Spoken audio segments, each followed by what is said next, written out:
Hola, muchas gracias primero a la organización y también por el aguante, que el tema es interesante, pero estar sentadas pues a veces no. Bueno, primero que nada quería, además de agradecer a la organización, agradecer el acompañamiento de la Red de Migradas y Racializadas de Euskal Herria, a María, a Silvia, a Aura y a Fernanda, y a todas las compas que nos han antecedido. ¿Se escucha? Sí, ¿no?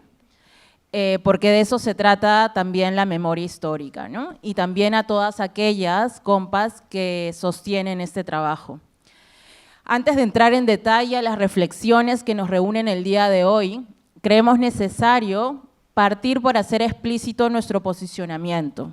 Somos migrantas, migradas desde diversas latitudes que en algún momento de nuestras experiencias migratorias, algunas con más, otras con menos privilegios, otras con ningún privilegio, nos hemos visto atravesadas por el racismo y las lógicas neocoloniales de la ley de extranjería, de las fronteras, de las instituciones y de los espacios también de izquierdas y feministas que algunas veces parensadas creímos que eran espacios seguros. Además de las violencias patriarcales, por supuesto, y heteronormativas que están enraizadas en esta sociedad española y también vasca.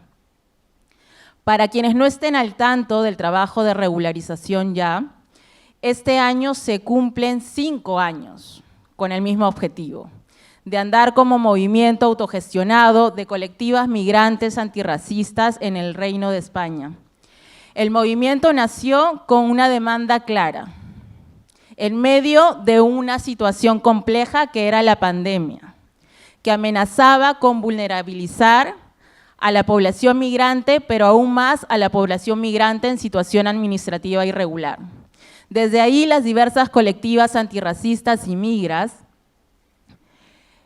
nos pusimos en el centro como actores y sujetos políticos y junto con organizaciones aliadas trabajamos para exigir la regularización extraordinaria de todas las personas en situación administrativa irregular, que estaban siendo excluidas de las medidas sociales del gobierno. Esta demanda, por supuesto, no se cumplió, debido a que el gobierno argumentaba, sin fundamento, por supuesto, ese gobierno más progresista de la democracia española, nos decía que esto era imposible, que no se podía llevar a cabo una regularización extraordinaria. Si ustedes siguen las noticias, esta semana, el martes, el gobierno ha aprobado una regularización extraordinaria para las personas migrantes afectadas por la DANA. Esto nos demuestra que la regularización extraordinaria de las personas es una cuestión de voluntad política o capaz de involuntad política. Tras una carta al presidente, una PNL y mucha incidencia política, en febrero del 2022 salimos a las calles para recolectar las 500.000 firmas que nos acercaban a la regularización de más de 500.000 de personas migrantes que ya vivimos, que ya existimos, que ya trabajamos en esta sociedad. Este aún sigue siendo nuestro objetivo, ya que hoy la propuesta sigue estancada en el Congreso. Este trabajo no ha sido fácil. El primer año fue un trabajo mediado por mascarillas, por pantallas, por mucha incertidumbre. A esto le siguió un año intenso de trabajo a pie de calle, puerta a puerta, para recoger las firmas necesarias para presentar esta ILP al Congreso. Ello supuso coordinar 13 territorios a lo largo del Reino Español, con particularidades diversas, pero también con retos y obstáculos en común durante la recogida de firmas y la incidencia política. Cada recogida de firmas fue un reto en sí mismo. Significó exponernos y hacerle frente al racismo, ese más sutil y muy cristiano, ese aliado que aún no se entera que es racista, y también el más violento y fachoso, que no conoce de disfraces y que es directo, ¿no? Aún así, tocamos muchas puertas, entre ellas las de la administración, de los ayuntamientos, de los gobiernos autonómicos, que es donde nos encontramos con los mayores obstáculos, por ejemplo, para presentar las mociones de apoyo a la ILP. Asimismo, hemos tenido incontables reuniones con sindicatos, con partidos, con organizaciones, cada quien con su propia agenda, dejando siempre de lado y en un segundo o tercer plano los derechos de las personas migrantes.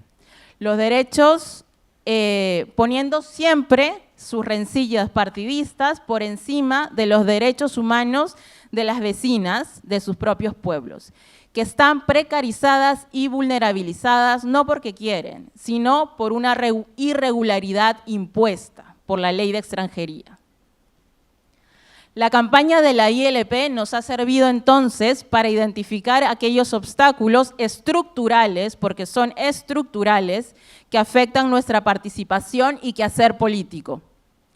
Porque la democracia, su institucionalidad burocrática y sus formas de participación ciudadana están diseñadas para trabajarnos el cansancio, para dejarnos exhaustas. Aún así, nos autoconvocamos, nos coordinamos y seguimos luchando. Por eso, y en primer lugar, para que una participación política se dé plenamente, requiere que las personas migrantes tengan sus derechos fundamentales garantizados. Esto tiene que quedar claro. No podemos hacer participación política si no se nos reconoce como personas y como personas con derechos. La ley de extranjería, obviamente esto no sucede, porque la ley de extranjería, así como las trabas burocráticas, racistas, la falta de información clara, como ya han mencionado, y la negligencia institucional impiden muchas veces que las personas migrantes podamos acceder a los derechos, al padrón, a la sanidad, a la educación de nuestra infancia, a renovar los trámites y que a veces terminamos cayendo en una situación de irregularidad sobrevenida. Esto tiene como consecuencia directa la poca participación o, en el peor de los casos, la clandestinidad y la anulación política de las personas migrantes. Para seguir en la línea de las barreras con las que muchas nos encontramos a la hora de incidir políticamente, queremos poner también sobre la mesa la violencia que recibimos desde los nacionalismos y o las reivindicaciones lingüísticas, que en ausencia de protocolos que abarcan la realidad diversa, en este caso de Euskadi, muchas veces se vuelven una forma más de exclusión. Cuando llegamos, muchas migrantas no dominamos a veces ni siquiera el español, y aún así tenemos que añadir otros idiomas como el euskera, el catalán, el valenciano.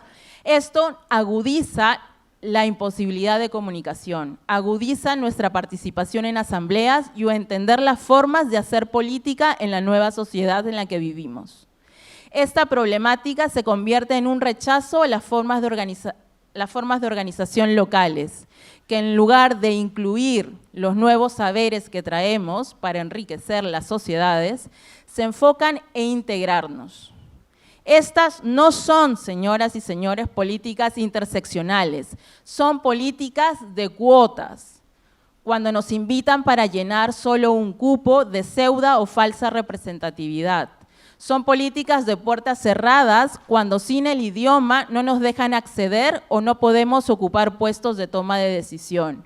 Son políticas integradoras que requieren de nosotras un borramiento cultural, un blanqueamiento y por eso pasar un proceso de asimilación muy colonial. Ello nos lleva a replantearnos nuestra presencia y participación en estos espacios.